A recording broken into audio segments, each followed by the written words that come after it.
The instant that Jordan Peele's second feature, Us, hit theaters, 1,000 publications published articles and YouTubers posted videos with titles promising variations on Us ending explained. I haven't read any of those articles, and I'm not going to watch any of those videos, because the claim is absurd.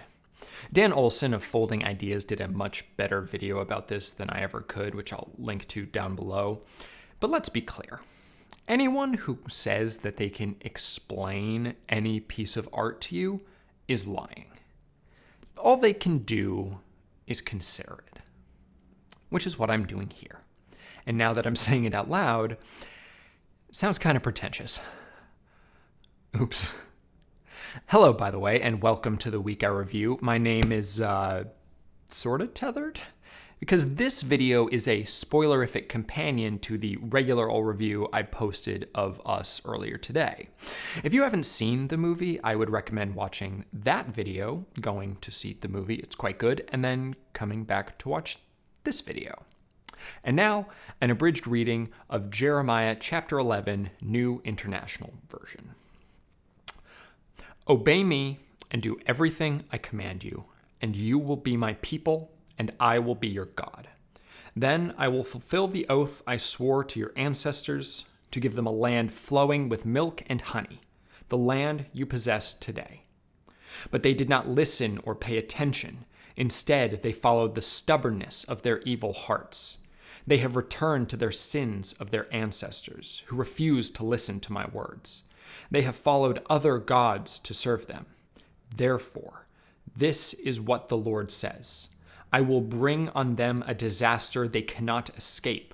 Although they cry out to me, I will not listen to them. The people will go and cry out to the gods to whom they burn incense, but they will not help them at all when disaster strikes. Do not pray for these people or offer any plea or petition for them.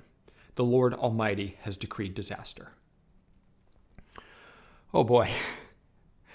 I should have known from Us's opening shot what it was really about, with the first on-screen image being a commercial for the 1986 Hands Across America charity event and all.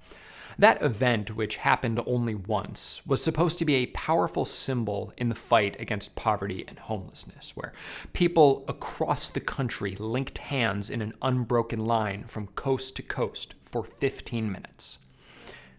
It failed, of course, but it surely would have been a statement had it succeeded. Which is why the Tethered are set to recreate it. It's interesting that Santa Cruz, where Us's new Hands Across America demonstration starts, was not actually part of the original route, although it seems appropriate in 2019 since the Bay Area is having a rather public reckoning with its housing and poverty crises. But even without all that context, I should have realized it for a very simple reason.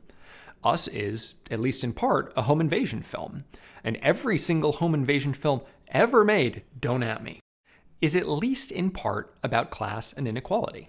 By their very nature, wealthiest protagonists have homes, typically very nice, secluded ones. Then, less affluent folks go to those homes and make them pay for their extravagance. As a result, these films are pretty much always about white people, because white people have all the wealth. Even in Us, which focuses on a clearly comfortable black family, there is a notable disparity in that level of comfort. The Wilsons are doing fine, but their vacation home ain't got nothing on the Tylers.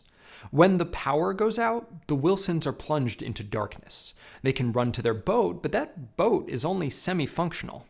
They feel that they can call the police, but aren't taken all that seriously and given far too long a wait. And, of course, Adelaide is put in handcuffs in her own home by the shadow that wants her and her family to suffer. Not so with the Tylers. There's only a momentary blip as the power goes out before the generator kicks in. Even their smart assistant keeps on keeping on.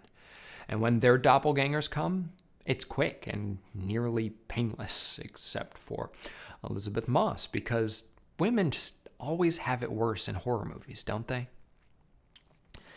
But it's not the racial wealth gap specifically that drives Us's narrative. It's this country's as a whole. Before handing over those cuffs, Red tells the Wilsons who they are: Americans. The film's title is often stylized with both letters capitalized, and so it should be. The United States itself is the thread that binds everyone together, the one that the tethered have come to sever, and to finally escape the cramped, crowded tunnels long since forgotten by the people who built them. The tethered see no sun or trees, breathe no fresh air, they eat nothing but raw rabbit. They are always underneath, out of sight and out of mind. Growing up, both of my parents worked in organizations that were dedicated to helping those in poverty or the homeless. As such, our dinner conversations often focused on these issues. But even so, I often just forgot about those people when I was living my generally middle-class lifestyle in a town that had some pretty absurd wealth disparities of its own. Jeremiah 11 foretells violence against the people who have turned their back on the God who gave them the land flowing with milk and honey, that followed false idols who will do nothing to save them from the coming calamity. And what are these idols? Well, America itself, for one, that image that we have of ourselves as compassionate or caring, or that we had before November 2016. Money in general, and capitalism in particular, are often considered empty idols, and certainly the economic system that makes it nearly impossible for people at the bottom of the ladder to rise up seems that it must come to an inflection point. Will that be a revolution? Will it require the mass slaughter of elites? Jeremiah may have felt so. And the violence that he foretold, as portrayed in Us, is as brutal as promised. Us's big twist, that the Adelaide Wilson we have been following since the shift to present day was not the same Adelaide Wilson we followed in 1986, but her shadow, is metaphorically effective while being literally nonsensical. It isn't like the reveal comes entirely out of nowhere. There are moments where her behavior is much closer to the one demonstrated by the shadows, which raised the question long before it was answered the way it was. But Red's monologues about both the nature of the tethered and also the relationship between them don't really make sense when Red/real Adelaide was not actually born into that life. I have wrestled with this since literally the montage reveal during the film, because it felt like Us was trying to have its cake and eat it too. It had intentionally misdirected me where the rest of the film had seemed so honest. Look, the mechanics of the tethered as demonstrated in that carnival sequence are confusing enough as it is and fall apart with the slightest questioning, but the scene is effective enough that I didn't care. But if the link between the original and the tether is one way, by what system does a shadow going above ground suddenly take control? If the tethered are doing more depressing versions of the real things that their real iterations are doing, they appear to know in real time the thoughts of their counterparts and therefore share the memory. Is that just a result of whomever is below ground? How does actually real Adelaide still know where actually fake Adelaide is going to be in order to block her way with that burning car after they've left the tunnels? There are 100 questions you can use to poke holes in all of this, and I understand the impulse. I just did it. But really what we should do is consider the metaphor and what it means that the tethered's prophet, the one who was able to bring the downtrodden to the surface, to take on the elites, was herself an elite, stolen by one of the downtrodden, who was then able to exist as an elite. And so it becomes a question of nature versus nurture. Are people in an upper caste by their very existence better than the people in a lower one? Or is it the environment that they grow up in that makes them succeed or fail? Us seems to fall unequivocally on nurture, but in a way that's almost both sidesy. Nurture is obvious. After the initial treatment period, Shadow Adelaide was able to become Adelaide proper. She becomes a functional member of society. There are, of course, moments where her past self comes out, as the lasting effects of her early trauma will never fully recede. And the impact of that trauma on the tethered as a whole is deeply relevant to this conversation about upward mobility, but is not something I'm going to delve into here. But even more than that, it took someone from the above ground to come and teach the underground how to rise up.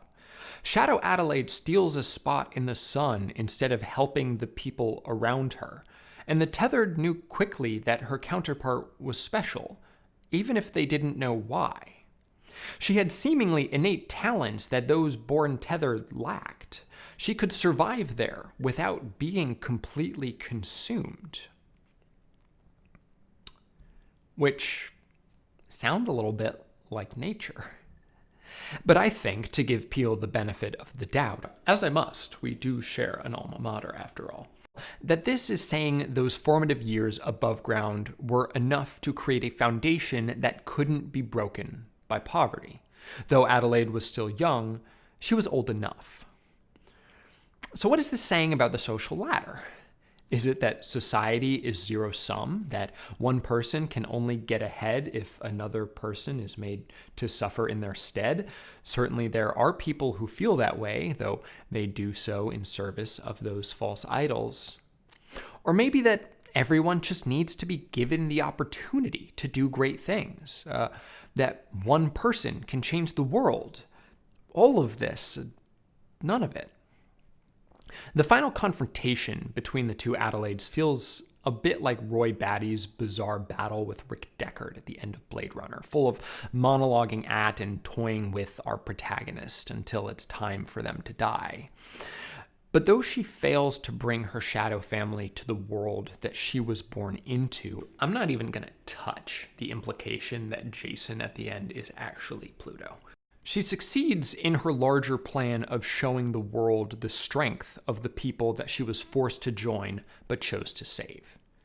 That final helicopter shot is reminiscent of the ending of Karen Kusama's cult horror film The Invitation, as the survivors of the Jonestown-style poisoning look out onto the hills and see them lit up by the red that signals a successful sacrifice.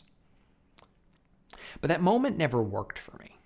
What could have been powerful, instead, is completely absurd. On its face, all the now untethered in their red jumpsuits hand in hand over the hills beyond the horizon should be equally absurd. But it's not. It is so powerful to see these people, these humans, Americans, long since forgotten. They have shown themselves in a literally biblical display of violence. And the world will know them, and it can never go back to the way that it was. Thank you so much for watching. If you enjoyed this video, that's great. If not, I'm sorry. If you want to see more, please subscribe. This is sort of an odd, extra little thing that I thought was appropriate for this movie. It's not going to become a common occurrence, but I hope you liked it, and I hope to see you next week.